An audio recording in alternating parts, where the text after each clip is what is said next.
এটা হলো সিলিকনের। এটাকে টানলে এরকম ভাবে এটার সাইজ প্রায়। হ্যালো বন্ধুরা, আজকে ফ্যান্সি মোমবাতি তৈরি করার জন্য একটি দারুণ উপকরণ নিয়ে এসেছি, যেটা আজকে আনবক্সিং করব। আনবক্সিং বলতে আনপ্যাকেটিং করব। যাই হোক, এটা চলে এসছে ফ্লিপকার্ট থেকে। তো আমরা ছিঁড়ে নিচ্ছি। দেখো, এই যে এত সুন্দর একটি মোল্ড, এটা হলো সিলিকনের। আচ্ছা, এই প্যাকেটটাকে আমরা ছিঁড়বো। এটা রাবার নয়, এটা হলো সিলিকন।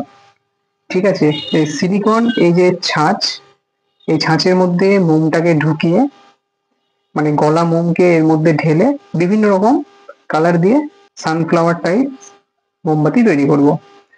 তো তোমরা দেখতে পাচ্ছ এটা কাছ থেকে, আরো কাছ থেকে দেখাচ্ছি। ভিতরে একটা ফুলের মতো আকৃতি আছে, যেখান থেকে মানে মোমবাতি তৈরি হবে। নেক্সট ভিডিওগুলোতে কি করে মোমবাতি তৈরি করছি সেগুলো দেখার জন্য চ্যানেলটি সাবস্ক্রাইব করুন এবং বেল আইকনটি প্রেস করুন। আর এই ভিডিওটি যদি আপনাদের ভালো লেগে থাকে তাহলে অবশ্যই লাইক করুন। এটাকে টানলে এরকম ভাবে এটা ছিঁড়বে না, অর্থাৎ আকৃতিটা দেখতে পাচ্ছেন, এটা আমার হাতের তালুর প্রায় সমান, তবে ফুলটা একটু ছোট হবে।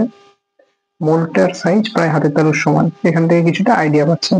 তো এটার কত দাম, হ্যাঁ, কিভাবে আমি পেলাম, এগুলো জানতে হলে কমেন্ট করুন। আমি নেক্সট ভিডিওতে এগুলো সম্পর্কে আরো কিছু তথ্য দেব এবং কত টাকা দাম পড়লো, আপনারা এটা কিভাবে সহজেই পেতে পারেন এবং কিভাবে তৈরি করবেন, এই সমস্ত বিষয়গুলো জানতে হলে আপনি চ্যানেলটিকে সাবস্ক্রাইব করে রাখুন।